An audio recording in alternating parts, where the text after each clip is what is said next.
You talk to them through the door. You yell through the door, or you tell the cop, have the dispatcher call my cell phone. What do you want?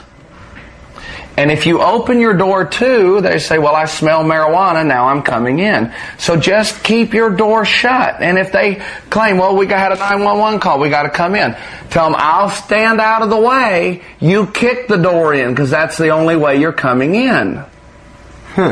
Force them to kick that door, because when police departments make the decision to breach a residence with force, the level of accountability raises big time. So there have to be a lot of people involved in that decision. A regular cop's just not going to do that.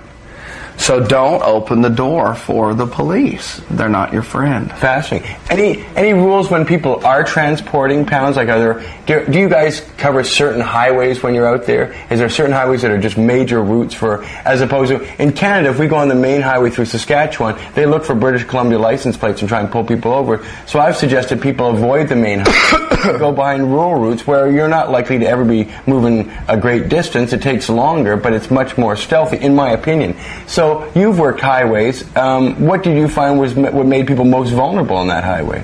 That you were most likely to interdict? Well, it used to be the drugs traveled north and the money traveled south because of Mexico. The further north you get in the U.S., now the pot coming from Canada across the border, you catch drugs going south and north. So yes, it used to really be a highway thing and a directional thing, but now that you have 42% of America that's tried pot at least once, those are the only ones that'll admit it, half of America, there's so many drug routes, rural and down the highway, and left and right and up and down, it can be caught anywhere. Loads can be caught anywhere now, which should speak something to the DEA that it's so prolific, you no longer have to stick to those old rules of interdiction to catch loads now. So what do former cops find? Tell me your experience with LEAP, and then the people who are still in the field who are working narcotics in Texas.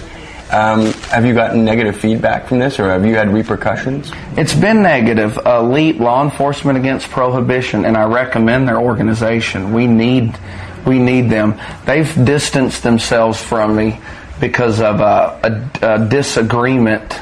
I was told to do one thing, I did it, and then they later said I didn't have permission to do it. Right. And I have the email. Yeah, I have the emails to prove it.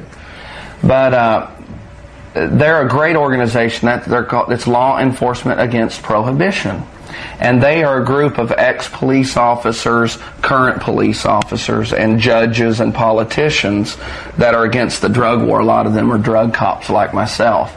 But they don't embrace my efforts. They made the comment that I'm non-profit, so my credibility is not as good as theirs because they're non-profit, and that's why people listen to them, which of course any business person knows there's error there. Right. I'm just telling you what they've told me, and they don't agree with me agitating police. Now, and it's my policy. As far as I know, you don't actually advocate anything illegal that I can tell. I didn't see. What is the controversy about your DVD that would upset people like LEAP? Me teaching people where to hide their stash. They think that's counterproductive. And see, I think it's productive too. I'll do anything legal to agitate law enforcement's efforts to place American citizens in jail, because that's what we've got to remember to focus on. People are losing their freedoms behind this. Slaves lost their freedom. Slaves, it was a law that if a slave escaped, the cops could catch the slave and beat the slave. Bad law. Now cops catch marijuana smokers. They don't beat them, but they put them in a position to be raped or shanked. That's stabbed. Mm-hmm. So the harms are great. So it's my position. I work with a sense of urgency, like I were the one in prison. Because all the people from LEAP, they've smoked. All the people from Normal, they've smoked. We've all smoked. It should be us in jail. So let's work with an urgency that's what's happening. 750,000 people a year, Mark. Yeah, a year lose their freedom. So I don't understand some of like LEAP's vocalization of we don't want to agitate the police. We're not going to friend our way into this. How can you friend your way into somebody that's taking your freedom from you? But my point is, it's always been Never Get Busted's policy to reach out and support every reform organization. But we have had some meeting resistance. Well, you're new, I suppose, and all movements, I think, have a hierarchy. And anyway, I'd like to thank you for coming on. And this has been part 2 of my interview with Barry Cooper, former Texas State Trooper, now anti-drug warrior, and producer of this fabulous video called Never Get Busted Again. He's been in Vancouver for a week. We've totally corrupted him. He's gone to Wreck Beach. He's had, endless amount of great BC entertainment and plantage and herbage and things like that. And fascinating man here, by the way. And so, and we're glad to welcome Barry on board to Cannabis Culture Magazine, where you can read his column every 2 months. And next issue, it's Save Your Stash at Home, Never Get Busted in Your House by Barry Cooper. See ya.